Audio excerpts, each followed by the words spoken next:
On the Fringe with Dan RadioStyle. Hope everybody out there is having themselves a great day.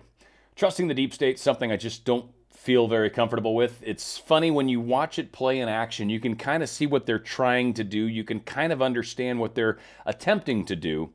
And at the same time, you can understand what he is definitely blocking people from. Donald Trump is not just fighting for us, fighting for himself, I'm sure, too. But as he said many a time, it's not me they're after, it's you they're after. I'm just in the way. And it's something that I think a lot of us need to remember. This guy's gone through a lot of pain, a lot of struggle, a lot of name calling. Now he's been helped with the COVID virus. This guy's been fought every single step of the way. He's doing this for us. I don't think he's making any serious money like a lot of politicians do. I mean, Obama's went in there with less than $1 million net worth and came out of the presidency worth many, many millions of dollars and still continuing to grow and grow. So again, I think a lot of deals sometimes get made. And it's kind of funny how they play out.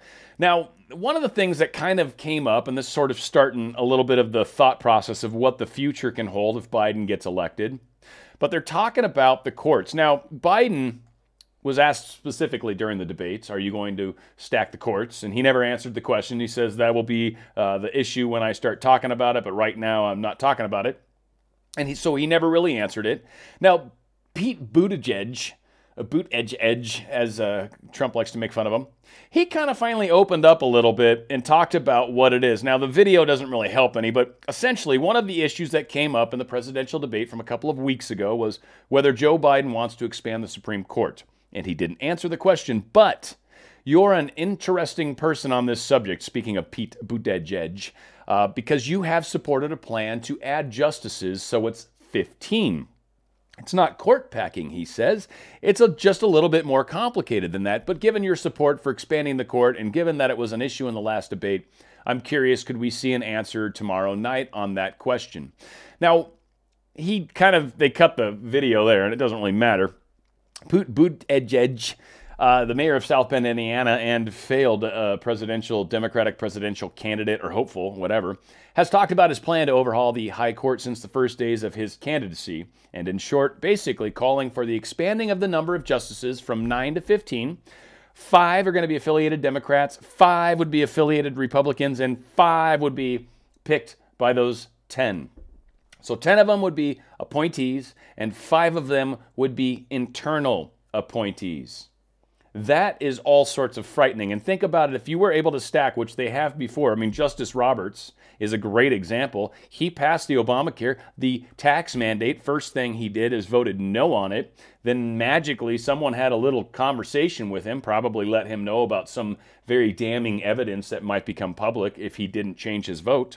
And gee whiz, he ends up passing the Obamacare plan that allows that tax mandate, that $1,000 mandate, that if you don't get the insurance, you got to pay extra money.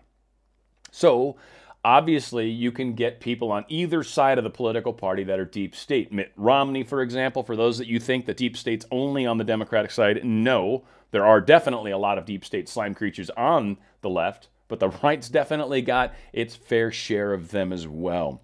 So if you think about having 10 justices, or even a majority of those 10, right? All it takes really is 6 of those original justices to be deep state.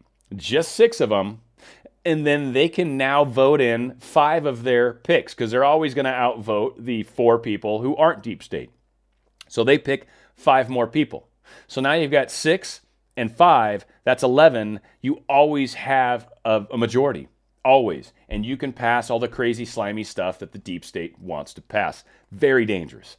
Now, on that same vein, which is very interesting, there was a blow to the Democrats. The Supreme Court in South Carolina has reinstated the witness rule for absentee ballots. This is going to be huge because obviously without the witness rule, anybody can sign it.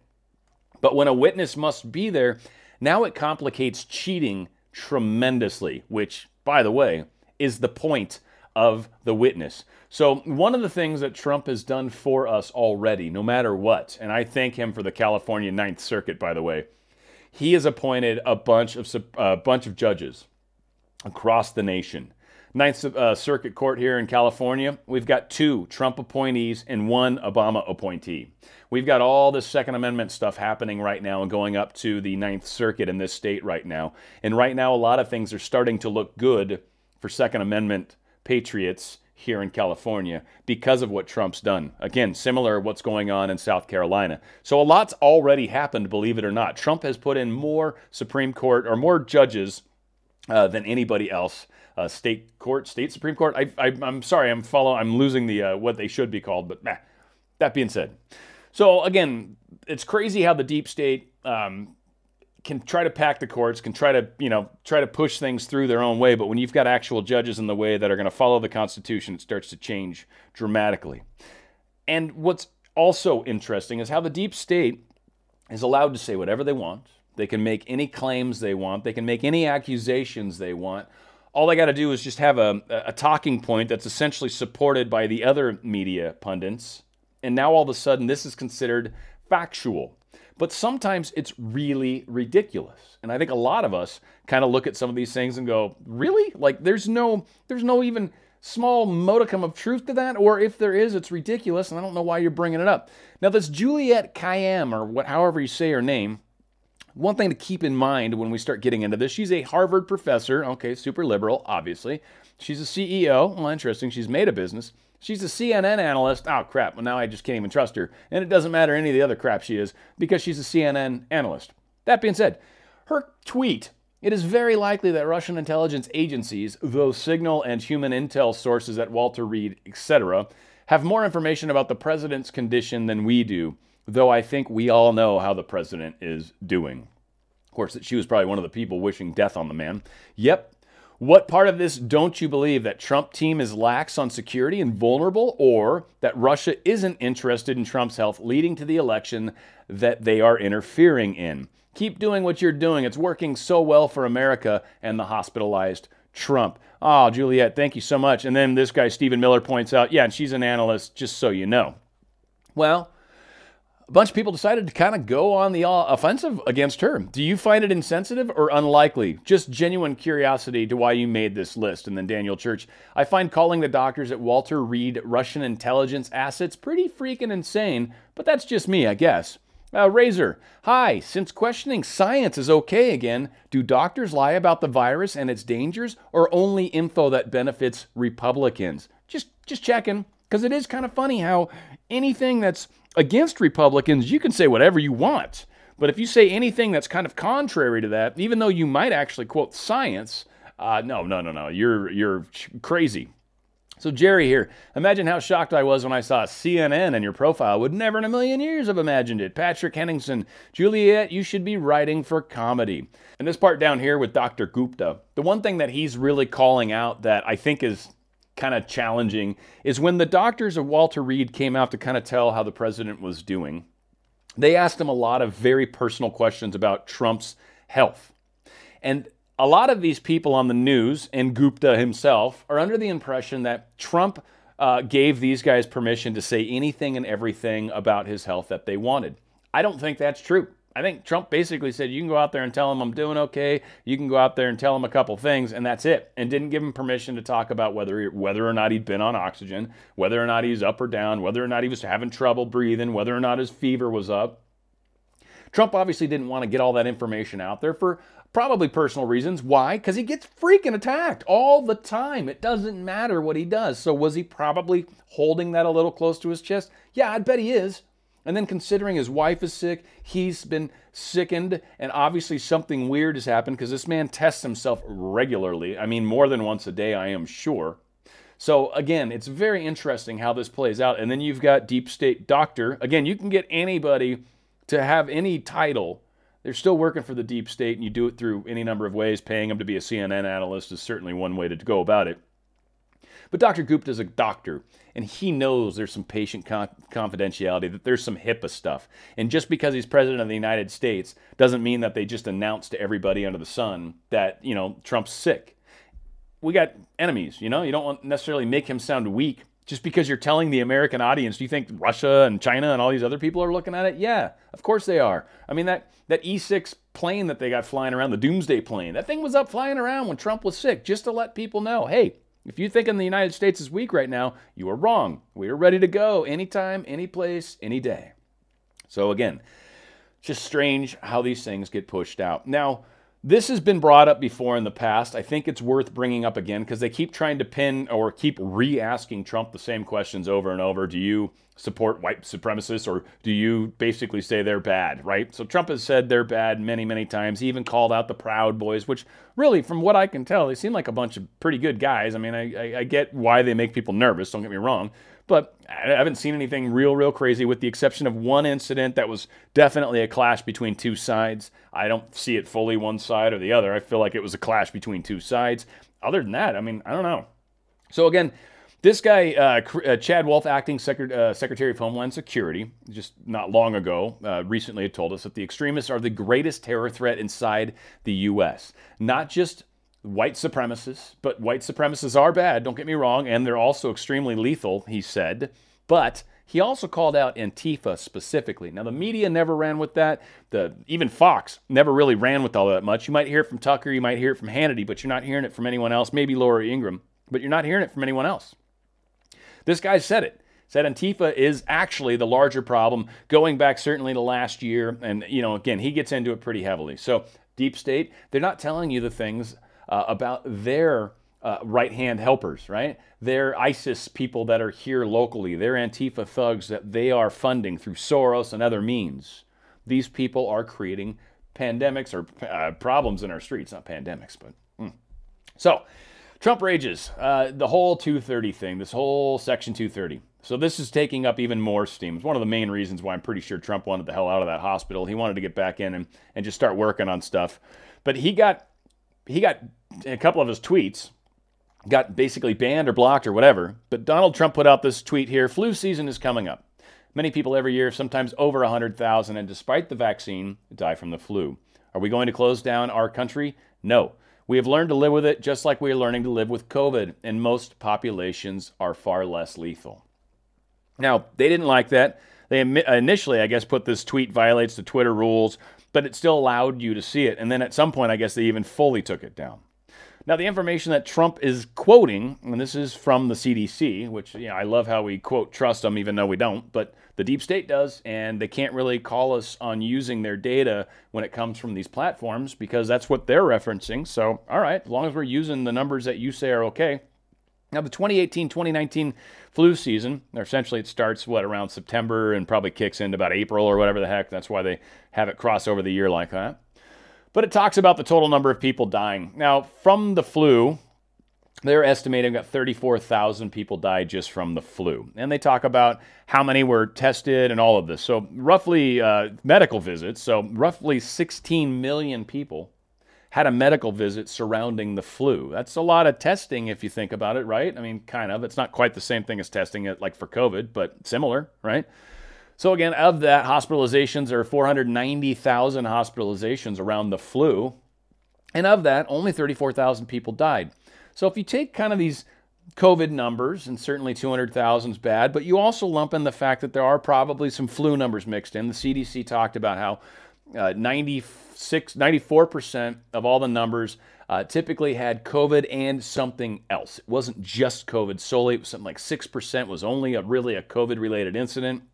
I think it's safe to say that some of these pneumonia and flu numbers that maybe wouldn't have been labeled COVID, that might have gotten labeled flu or pneumonia in any other year, are getting lumped into these numbers. So there's some normal numbers that are getting brought into this. So again, we've got populations down here. This is showing the age ranges of people. So we got all deaths involving COVID-19. So apparently under 1 year, there's been 20 people. 20 young baby children have lost their lives to COVID. And then death from all causes on that same age bracket is 11,719. Now that's horrible. That's 11,719 children under 1 year of age that died. 20 of them had COVID. Of the 1 to 4, 2,233 people passed away. 15 of them only were COVID. 5 to 14, 32 of them were COVID out of the 3,400 that passed away. Now you start getting into a little higher age bracket, 15 to 24. Now we're talking about a lot of driving injuries, right? Because kids are driving. Well, 22,000 people died of that bracket. 362 of them had the COVID. what you start to see is significantly smaller ratio or percentage of people with the COVID than the numbers of people that die. But as you start to get up into these higher age brackets, you start to find closer to a 10%. Right up here, 45 to 54 really is where it starts. You start to see about a 10% or 1%. I'm not sure my math is right, 10%, I think. But you start to see a rather high case of people dying from COVID versus the total number of people dying. Now, one, COVID is exceptionally lethal as you get older and older and older. Interestingly, when you've got the finest medicine available and when you catch it early, we'll see with Trump, but it seems like he's definitely making steps in the right direction. Certainly want to call out the fact that I think when he walked up those White House stairs and then was winded when he was taking his mask off when he first got back from Walter Reed, a lot of people, one, that are saying that he's faking it. I think that proves that he's not. I think that proves that he's actually got the COVID because it is a lung thing, right? And walking up those couple flights of stairs got him winded. That's really common when you've got chest issues going on. So I'm really sure that he's got it. Now, him saying he feels better than he did for like 20 years, yeah, he's probably on some of those medicines that tend to have those clearing agents in them, and they kind of almost act like a speed, if you will, and you tend to feel really good. You can breathe really clearly. Like there's some, you just feel really good. And so some of that, I think, is induced by his medicines that he's taking. But whatever the case is, he's working through it. He's getting better, and he's in the higher age bracket. He's definitely in a place that's something to be concerned about. Now, another thing that really trips me out, and I think this is awesome. I'll be honest. I think this is super awesome, and I almost feel like this is one of those things where because of the way the situation's playing out, because Trump knows how the deep state hates him, that all he has to do is talk about something in the positive, and that means all the deep state's going to instantly start to speak of it in the negative. And that's exactly what happened with vaccines. You were never allowed to say vaccines were bad, ever, right? Like any of that stuff, that's conspiratorial. You're talking crazy. But it's funny is the second that Trump comes out and says, hey, we've got a lot of work going into these vaccines. We're spending lots of money. There's a strong chance we could have something by the time the election's here. And then I've already got the National Guard and the Navy and the Army or whoever ready to develop this and push this out and have millions of vials available by the end of the year. Now, whether that's true or not, I don't know. I don't know if he's capable of doing that. I don't have access to all the information he's got access to, but he definitely knows how to do a business, and he probably knows how to create a factory type stuff. And the guy understands business very, very well. So I think some things are in the process, but what's weird is the left is adamant now that vaccines aren't safe, or it's got to be make sure the right scientists say it's safe. Can't be Trump saying it's safe. Now, first off, Trump's never going to be like the guy that's going to raise his hand and say, I take this vaccine, my name's Donald Trump, and I approve of it. Like, no, you're not a scientist, you're not a virologist, you're not anything. Like, why would I ever listen to you about whether or not that vaccine's safe to use? So, again, it's not how it's going to play out. It's going to play out through the FDA and the normal channels like it always does. But what is very interesting, though, so they can hate those all they want, which, I don't know where you stand on the whole vaccine thing, but I don't get the flu shot every year. I'll say that much. That's about all I'm going to say.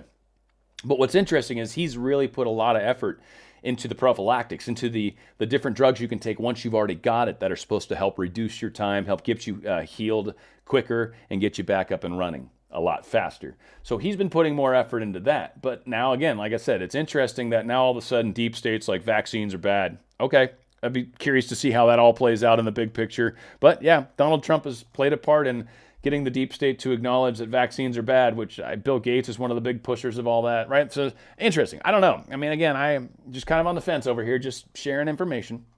Now this one, I think Joe Scarborough slipped. I think he gave away something. I don't think people really noticed that he might have given away something. I haven't heard anyone mention this, but I think it's fascinating. And it's funny because it gets hidden within a whole different issue. So what we've got right here is, well, Brzezinski, I think I'm saying that right, showed enthusiasm for recounting the positioning and individual encounters between ceremony attendees. Scarborough couldn't hide his grief as he once again began lamenting. He had just finished a similar diatribe earlier in the show, but he was lamenting on the downfall of society due to the Trump leading 100 million Americans to reject 300 years of science. Realizing that Scarborough had just about enough of this conversation, Brzezinski added, I have a friend in that audience who came to the event and is already very ill, blah, blah, blah. So again, pushing the whole narrative. But the part that caught me, that I went right by just to see if you'd say anything, 100 million Americans to reject 300 years of science. I thought 100 million was a really large number, and I was like, I wonder how many people are actually registered to vote in the United States. So I thought I would pull some information up, and from Statista, I don't know if it's a trustworthy source, should be decent, right? It's statistic.com. But apparently in 2018, there was 153 million, 2016, 157 million, 2014, 142 million, blah, blah, blah. He's saying 100 million. Now, I'm not sure if he's rounding up or rounding down, but what that sounds like to me is about 2/3 of the voters. Does that mean 2/3 of the voters? That some little thing you've gotten there, Mr. Scarborough? Some little inside information that you've gotten from your sources? That 2/3 of the silent majority actually are against you guys? Because that would be that significant landslide that people are talking about. And maybe would explain why they are trying so hard to get people to change their minds, right? Trying to call everything they can, even so far as Trump magically getting sick right before the election to do everything they can to slow down his momentum. And yet it still seems like he was either ready for it or about as ready for it as you can be. And I think he has been probably taking some stuff to help keep him healthy, and if possibly ever exposed to the COVID, might help him reduce the days it takes to get back to normal. So again, I'm not expecting him at day 4 to be like 100% again, but I am seeming like he's back to work, and that's a big step for everybody. Now, also what's interesting is Biden was talking about the climate and how he wants to put in, not the Green New Deal, it's this Biden's new slimy Green Deal, or I don't know what Biden calls his deal, I forget. But it points out, this article here from Zero Hedge points out a very, very awesome piece of information that people really need to pay attention to. We can spend trillions and trillions and trillions of dollars in this country and absolutely ruin our economy, remove all manufacturing so we don't have to worry about creating carbon credits and get ourselves to a carbon neutral place. And the reason that the left or deep state says they want to do that, and of course it has nothing to do with trying to get more money of yours. No, nothing to do with that. What it does have to do with, though, is it has to do with trying to make sure that we save the planet, right? Because the planet's dying. Our climate's going to kill us in 10 years. All of this stuff is horrifically bad. So you give us your carbon credits, we got this covered. So again, 5% of the world's population, that's you and I in the United States, 5% of the world's population, granted we use about 20% of the world's goods, I think, maybe a little less now that a lot of other countries are coming on board. But what we also found out is, so of CO2 emissions, which are the ones that they're calling the problem, essentially it's carbon in general, I think, is more the problem. CO2 is not necessarily a bad thing, and trees eat it, drink it, or eat it, whatever, breathe it. There we go, try that one. All that stuff happens normally. But what we found here is the U.S. is this blue line down here. We've actually started coming down on our CO2 emissions. Like, we're already a lot better. And the European Union, they're ahead of us a little bit, but they're doing significantly better as well. What we see, though, is China just spiking through the roof. China, India, Russia. These are our biggest polluters on the planet, hands down. These processes will not work. We can spend trillions of dollars and do all these carbon credits and all this nonsense, and it's not going to make one iota of difference, not going to make one small difference on the planet, because all we're doing is offsetting our dirtiness to another location. There's not walls that pop up between countries that keep their air locked in. Air flows around the entire planet. You guys remember when Chernobyl happened and how many people downwind were freaking out in many other countries? That's that pesky little problem. Air doesn't stay where it's at. Air goes everywhere. It's pretty cool that way too. I mean, it's a good thing. So long as we keep cutting down rainforests, so long as we keep polluting like mad in these other countries that we have zero control over, so long as all that's happening, we're sort of at a bad place. And for us to go, all right, we're going to sacrifice everything we are to make a point, that doesn't sound like a very smart idea. So Trump is coming at it from a different direction. And I think, one, I've got a solution I want to share here in a sec, but I think Trump's coming at it from the right way. Let's kind of get our country back to good. Let's see if we can get some of the manufacturing back here, and let's see if we can do it better and show countries how to do it better. That's awesome. So we're going to try to work on doing that.